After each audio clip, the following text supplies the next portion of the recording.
Morning बच्चों, आज हम वाक्य के अंग पढ़ते हैं। वाक्य के दो अंग होते हैं, उद्देश्य और विधेय। तो साथ में हम उद्देश्य के विस्तारक और विधेय के विस्तारक के बारे में भी पढ़ते हैं। तो चलिए पढ़ते हैं। उद्देश्य किससे कहते हैं? वाक्य में जिसके बारे में कुछ बताया जाता है उसे उद्देश्य कहते हैं। जैसे राम आज क्रिकेट खेलेगा, इस वाक्य में राम क्या है? उद्देश्य है।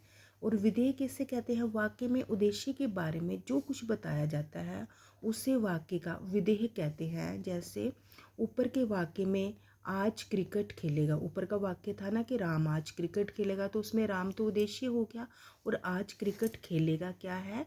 पूरा शब्द क्या है? विधेय है। पूरा वाक्य क्या है? विधेय है। तो अब हम विधेय और उद्देश्य की अन्य उदाहरण लेते हैं। सूर्य पूर्व दिशा में उगता है। सूर्य क्या है? उद्देश्य है। पूर्व दिशा में उगता है, विधेय है। रचने का बाई दिनकर, ये उद्देश्य। इंजीनियर है, विधेय है। अयोध्या के राजा दशरथ उद्देश्य के 4 पुत्र थे। ये क्या है? विधेय है, क्योंकि वाक्य में उद्देश्य के बारे में जो कुछ बताया जाता है, उद्देश्य के बारे में कि अयोध्या के राजा के 4 पुत्र थे। अयोध्या के राजा, ये उद्देश्य है, इसके बारे में बताया जा रहा है कि 4 पुत्र थे। तो ये क्या है? विधेय है। उद्देश्य के विस्तार, जो शब्द उद्देश्य के साथ जुड़कर उसके अर्थ में विशेषता लाते हैं, उद्देश्य के विस्तारक कहलाते हैं। उद्देश्य का विस्तार करने वाले शब्द प्राय विशेषण। विशेषण किसे कहते हैं? संज्ञा या सर्वनाम की विशेषता बताने वाले शब्दों को विशेषण कहते हैं। संबंध कारक या विशेषण पदबंध होते हैं। जैसे नन्हा बच्चा तालियां बजाकर हंसने लगा, तो यहाँ पे बच्चा क्या है? उद्देश्य है। नन्हा शब्द क्या है? उद्देश्य का विस्तार है। तो नन्हा इसमें क्या है? विशेषण है। नन्हा शब्द क्या है? संज्ञा या सर्वनाम की विशेषता बताने वाले शब्दों को विशेषण कहते हैं। तो नन्हा विशेषण है। श्याम का भाई डॉक्टर है, तो यहाँ पे भाई क्या है? उद्देश्य है। यहाँ पे भाई उद्देश्य है, तो का क्या है? संबंध कारक है। संबंध कारक किसे कहते हैं? जो शब्द संज्ञा, जो संबंध कारक संज्ञा या सर्वनाम का दूसरे संज्ञा या सर्वनाम के साथ संबंध बताते हैं, उसे संबंध कारक कहते हैं। जैसे का, के, की। जैसे राम का भाई आया, तो यहाँ पे क क्या है? संबंध बता रहा है राम का और भाई का। तो श्याम का क्या है? किस श्रेणी में आता है? संबंध कारक की श्रेणी में आता है। कोने वाला तो कोना मकान बंद पड़ा है, तो यहाँ पे मकान क्या है? उद्देश्य है। कोने वाला तिकोना, ये क्या है? उद्देश्य का विस्तार है। ये क्या है? उद्देश्य का विस्तार है। तो ये पूरा वाक्य क्या है? विशेषण पदबंध है। पूरा वाक्य क्या है? विशेषण पदबंध है। अब गायक ने गीत गाया, तो यहाँ पे गायक क्या है? उद्देश्य है। हमारे विद्यालय के एक गायक ने गीत गाया, गायक ने उद्देश्य है। हमारे विद्यालय के एक गायक ने गीत गाया, तो यहाँ पे हमारे विद्यालय के एक, ये उद्देश्य का विस्तार है।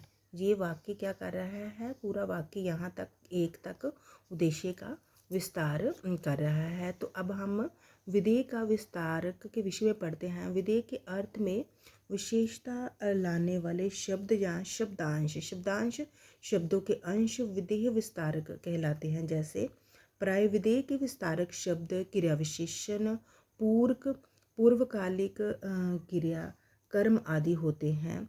तो क्रिया विशेषण, क्रिया की विशेषता बताने वाले शब्दों को क्रिया विशेषण कहते हैं। पूर्वकालिक क्रिया जो है मुख्य क्रिया से पहले आती है। तो अब हम इसके विषय में पढ़ते हैं। प्राय क्रिया के विस्तारक शब्द क्रिया विशेषण, पूर्वकालिक क्रिया, कर्म आदि होते हैं। जैसे बच्चे शांति पूर्वक बैठे हैं, तो यहाँ पे बैठे हैं क्या है? विधेय है। शांति पूर्वक क्या है? विधेय का विस्तार है। शांति पूर्वक विधेय का विस्तार है। तो शांति पूर्वक यहाँ पे क्या है? क्रिया विशेषण है। शांति पूर्वक यहाँ पे क्रिया शांति पूर्वक शब्द जो है क्रिया की विशेषता बता रहे हैं। मोहन इंजीनियर है, तो है क्या है? यहाँ पे विधेय है। इंजीनियर क्या है? विधेय का विस्तार। इंजीनियर क्या है? विधेय का विस्तार है। तो ये इंजीनियर किस श्रेणी में आएगा? पूरक की श्रेणी में आएगा। तो अब पूरक किसे कहते हैं? कुछ क्रियाओं को अर्थ की पूर्णता के लिए, कुछ क्रियाओं को अर्थ को पूरा करने के लिए किसी पूरक सप्लीमेंट की आवश्यकता पड़ती है जिसे क्रिया का पूरक कहा जाता है। तो जैसे हम उदाहरण ले लेते हैं, लाल बहादुर शास्त्री, पूरक के विषय में बता रही हूँ। लाल बहादुर शास्त्री अत्यंत विनम्र थे। तो वाक्य में थे क्या है? क्रिया है। वाक्य में थे क्या है? क्रिया है। यदि इस वाक्य में विनम्र शब्द को हटा दे तो वाक्य का अर्थ स्पष्ट नहीं होगा, क्योंकि लाल बहादुर शास्त्री अत्यंत थे, हमने विनम्र हटा दिया तो वाक्य क्या बनेगा? लाल बहादुर शास्त्री अत्यंत थे। तो ये वाक्य अस्पष्ट तथा पूरा नहीं है। थे क्रिया की पूर्णता के लिए थे क्या है? थे क्रिया है। यहाँ पे लाल बहादुर शास्त्री अत्यंत विनम्र थे। थे क्या है? क्रिया है। तो थे क्रिया की पूर्णता के लिए, पूरा करने के लिए विनम्र पूरक शब्द की आवश्यकता पड़ती है। अतः इस वाक्य में विनम्र शब्द क्या है? क्रिया का पूरक है। तो यहाँ पे मोहन है क्या है? तो वाक्य क्या है? अधूरा है। तो इंजीनियर क्या है? क्रिया का पूरक है। तो पूरक के विषय में भी आपको समझ आ गई होगी। सीता आकर लेट गई, तो लेट गई क्या है? विधेय है। और आकर क्या है? ये है विधेय का विस्तार। आकर क्या है? विधेय का विस्तार। आकर शब्द किस में आता है? पूर्वकालिक क्रिया, क्योंकि ये आकर क्या है? पूर्वकालिक क्रिया है। लेट गई क्या है? गई क्या है? मुख्य क्रिया है। तो पूर्वकालिक क्रिया मुख्य क्रिया से पहले आती है।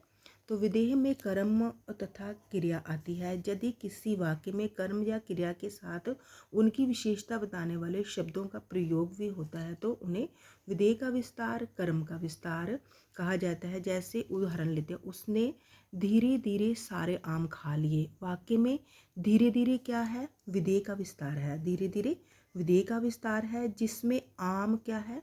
कर्म का विस्तार है। उसने कर्म का चिन्ह क्या होता है? कर्ता ने कर्म को, उसने सारे आम खा लिए। क्या खा लिए? प्रश्न करते हैं, उसने क्या खा लिए? तो हमें उत्तर मिलता है आम। तो आम क्या है? कर्म का विस्तार है। तथा खा लिए क्या है?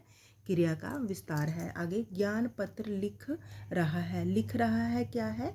विधेय है। ज्ञान क्या है? उद्देश्य है। ऊपर वाले वाक्य में सीता क्या थी? उद्देश्य है। ऊपर वाले वाक्य में मोहन क्या था? उद्देश्य है। तो हम विधेय का विस्तार पढ़ रहे हैं। तो लिख रहा है क्या है? विधेय है। पत्र क्या है? कर्म है। तो पत्र क्या है? विधेय का विस्तार है। तो ये किस श्रेणी में आता है? कर्म की श्रेणी में आता है। मोहन ने एक पुस्तक खरीदी। इस वाक्य में पुस्तक क्या है? कर्म है। मोहन ने क्या खरीदी? पुस्तक खरीदी। हम प्रश्न करते हैं मोहन ने क्या खरीदी? उत्तर मिलता है पुस्तक। तो उत्तर जो हमें प्रश्न करने पर जो उत्तर मिलता है वो कर्म है। तो यहाँ पे पुस्तक क्या है? कर्म है। तथा एक क्या है? एक जो पुस्तक के आगे शब्द आ रहा है वो कर्म का विस्तार है। उसका घोड़ा बहुत तेज दौड़ता है। वाक्य में दौड़ता है क्या है? दौड़ता है क्रिया है। तथा बहुत तेज क्या है? क्रिया का विस्तारक है। बहुत शब्द क्या है? क्रिया का विस्तारक है। तो बच्चों, अगर आपको मेरी वीडियो अच्छी लगी हो तो प्लीज़ इसे लाइक, शेयर और सब्सक्राइब अवश्य कीजिए। धन्यवाद।